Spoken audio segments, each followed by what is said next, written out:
Jeunesse et gouvernance inclusive, catalyser la résilience démocratique au Sahel. Nous organisons ce jour, pour 3 jours du mois, la 9e édition du symposium régional qui a pour thème sur la gouvernance démocratique et l'inclusion des jeunes. Catalyseur de la résilience démocratique ici en Afrique de l'Ouest et au Sahel. Et cette édition est entièrement consacrée aux jeunes de la sous-région, notamment les jeunes du Togo, du Burkina Faso, du Bénin, du Sénégal, du Niger. Pendant 3 jours, experts, institutions et jeunes acteurs de changement vont échanger sur les défis démocratiques et les opportunités d'engagement. Pour que la jeunesse prenne conscience de son importance et de son rôle incontournable.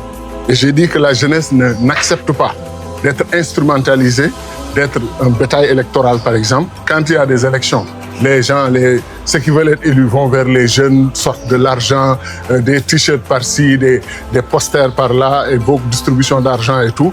Et après, une fois qu'ils sont élus, ils plient leur bagage, ils plient tout, ils s'en vont. Et ils donnent rendez-vous aux jeunes 4-5 ans plus tard. Il faut arrêter ça. On sait qu'aujourd'hui, la problématique de la démocratie, de la gouvernance en général, constitue le gardien par rapport à l'évolution aussi bien de nos pays dans la zone ouest-africaine, mais également dans les relations entre ces pays. Et surtout, on a constaté, il faut le dire, une sorte de fracture. C'est non seulement une thématique d'actualité, parce qu'actuellement, on fait face à des défis démocratiques en Afrique de l'Ouest et au Sahel, notamment dans les pays qui sont couverts par le projet, qui traversent aujourd'hui des transitions qui ont duré 3 voire 4 ans ou plus. Et aujourd'hui, les questions démocratiques ne sont plus aux tables de discussion dans ces pays-là. Et c'est des jeunes qui sont battus. Gouvernance inclusive, innovation civique, désinformation, participation politique, les discussions mettent en lumière les réalités vécues par les jeunes dans leurs pays respectifs. Au-delà du constat, une question revient souvent: comment intégrer réellement les jeunes dans les processus de décision en Afrique de l'Ouest et au Sahel? Je pense que tout doit passer d'abord par l'information. Ce qu'on constate aujourd'hui, c'est que les jeunes sont en manque d'information. Quand on parle d'information, je fais surtout allusion à la vraie information, pas à tout ce qui circule sur les réseaux sociaux, pas à ce qu'on ait accès à l'Internet, parce que aujourd'hui tous les jeunes ont accès à l'Internet. Durant les ateliers thématiques, les participants et participantes imaginent les solutions concrètes pour renforcer la participation politique, encourager l'innovation numérique et promouvoir la paix. J'ai eu l'opportunité de donner une communication sur les réactions des pouvoirs publics face à les transformations des modes d'action des jeunes en Afrique de l'Ouest et au Sahel, comme mesure d'ouverture des pouvoirs publics face à ces nouveaux modes de participation. Il y a bien entendu la présence accrue des pouvoirs publics même sur le digital, qui permet aussi à ces pouvoirs publics-là d'échanger directement avec les jeunes qui sont les plus grands utilisateurs de ce digital. Mais il y a également aussi l'accompagnement, la mise en place des structures dédiées, c'est-à-dire des fêtières d'organisation de jeunes, pour faciliter aussi le dialogue avec ces organisations de jeunes-là qui interviennent directement au sein des communautés.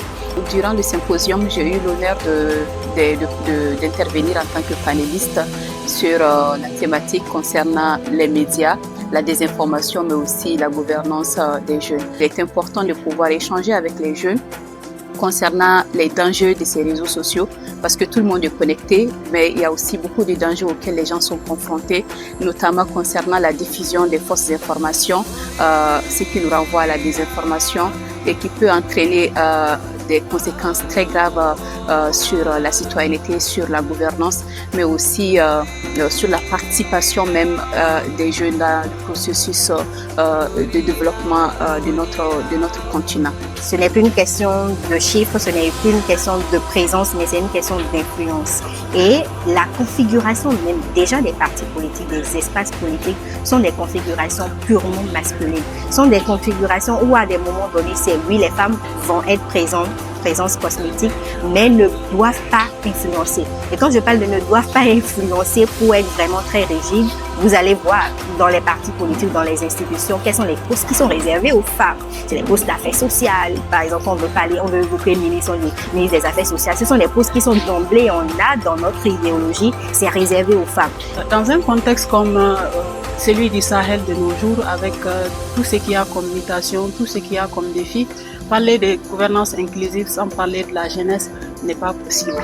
Et la thématique de ces symposiums nous a permis de mettre en lumière les défis auxquels les jeunes sont confrontés quant à leur implication dans la gouvernance inclusive et la résilience au Sahel. Mais nous avons surtout eu l'occasion de parler des opportunités qui se présentent aujourd'hui, notamment tout ce qu'il y a comme réforme au niveau national, les instruments juridiques en faveur de la promotion de la participation des jeunes, l'engagement des jeunes eux-mêmes qui aujourd'hui constituent un levier puissant pour leur participation, et surtout et encore leur engagement au quotidien et les actions qu'ils mènent aujourd'hui pour une gouvernance inclusive. Former le leadership de demain est au cœur de ce symposium. Une nouvelle génération s'engage à construire des sociétés plus inclusives. Et pour que la représentativité des jeunes s'améliore au niveau des instances de prise de décision au niveau de nos pays respectifs, il faut des aspects principaux. Le premier aspect principal, c'est de se former. Les jeunes doivent se renforcer davantage et être compétents, être compétitifs par rapport aux aînés.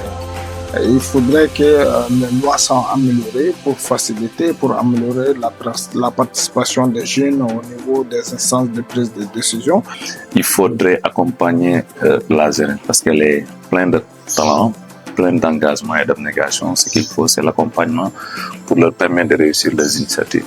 Donc globalement, c'est ça. Et de mon côté, j'ai pu, en tant que jeune également, acteur politique, partager mon expérience en tant que politique, en tant qu'aujourd'hui parlementaire, mon parcours. Et je pense que c'est une chose qui a été très bien appréciée. Je suis heureux de le savoir. Et je pense que c'est ce qu'il faut pour inspirer les jeunes davantage s'engager dans les causes communes, notamment communautaires, mais au plan politique, mais au plan également citoyen. Je pense qu'il est important également d'investir dans leur formation politique et civique. Et il faudrait également songer à leur autonomisation économique afin qu'ils puissent avoir des ressources à cas suffisantes pour leur permettre de participer concrètement. À Gorée, les idées ont émergé, les ponts se sont construits et un engagement commun s'est affirmé, celui d'une jeunesse actrice de la gouvernance démocratique au Sahel.